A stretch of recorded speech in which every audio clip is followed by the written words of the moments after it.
Hello friends. एक बात बताइए, आपने अपनी लाइफ इंश्योरेंस पॉलिसी क्यों ली है? सिर्फ इसीलिए ना कि भविष्य में कोई अनफॉर्चुनेट इवेंट हो भी जाए तो आपके पत्नी और बच्चों को किसी तरह की कोई आर्थिक परेशानी ना हो। लेकिन क्या ये पॉलिसी आपने एमडब्ल्यूपी एक्ट में ली है? यदि नहीं तो ये आपकी फैमिली के लिए मुश्किल हो सकती है। मैरिड वुमेन प्रॉपर्टी एक्ट 1874 एक बहुत ही महत्वपूर्ण कानून है जो महिलाओं की सुरक्षा को सुनिश्चित करता है। आइए इसे डिटेल में समझते हैं।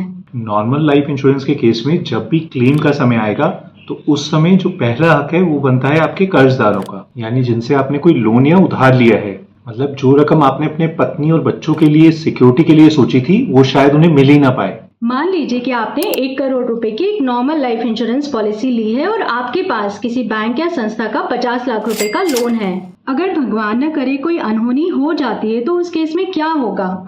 सबसे पहले हक बनता है आपके कर्जदाता का जिससे आपने 50 लाख रुपए का लोन लिया हुआ है, और बीमा कंपनी को सबसे पहले वही 50 लाख रुपए आपके कर्जदाता को देने पड़ेंगे। अब बचा क्या? सिर्फ और सिर्फ 50 लाख रुपए, और यही 50 लाख रुपए आपकी फैमिली को दिए जाएंगे जिसके लिए आपने एक्चुअली पॉलिसी ली थी। पर यही पॉलिसी यदि आप एमडब्ल्यूपी एक्ट में लेते हैं तो आपके इंश्योरेंस का सारा पैसा आपके पत्नी और बच्चों को मिलेगा। उस पर किसी भी बैंक, लोन एजेंसी या फिर थर्ड पार्टी का दावा नहीं चलेगा।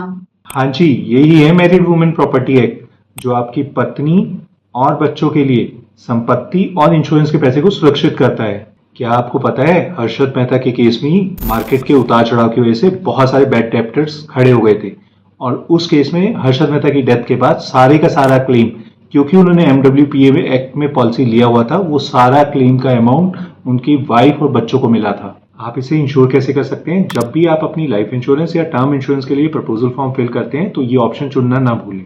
कोई लंबा प्रोसेस नहीं है, कोई अलग से खर्चा नहीं है। एक छोटा सा फॉर्म और थोड़ी सी डिटेल्स देनी है और ये पॉलिसी आपके पत्नी और बच्चों के लिए पूरी तरह से सुरक्षित हो जाती है। देखते रहिए, सीखते रहिए और अवेयर रहिए ताकि आप छोटी छोटी गलतियों से बच सकें।